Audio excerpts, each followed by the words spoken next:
আমার উপর অনেক চাপ। I'm overloaded.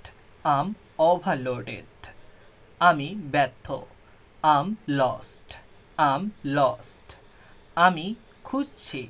Um searching. I'm searching. আমি উদ্বিগ্ন। I'm nervous. I'm nervous. আমি একা। I'm lonely. I'm lonely. আমি একাকী বোধ করি। I feel lonely. I feel lonely. আমি উত্তেজিত।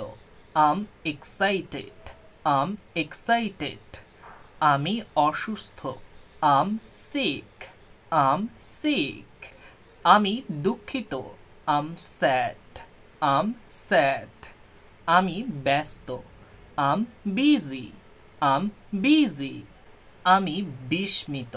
আম সারপ্রাইজড। আম সারপ্রাইজড। আমি পুরোপুরি ব্যর্থ। I'm a complete failure. I'm a complete failure. তো আশা করছি আজকের এই সহজ ছোট্ট ক্লাসটি আপনাদের অনেক ভালো লেগেছে। আমার এই ক্লাসটি যদি ভালো লেগে থাকে তাহলে সবার সাথে শেয়ার করতে ভুলবেন না। আমার চ্যানেলটিতে অথবা ফেসবুক পেজটিতে প্রথমে এসে থাকলে অবশ্যই ফলো করবেন। দেখা হচ্ছে পরবর্তী কোনো ছোট্ট ক্লাসে। ততক্ষণ পর্যন্ত সবাই ভালো থাকুন, সুস্থ থাকুন। আল্লাহ হাফেজ।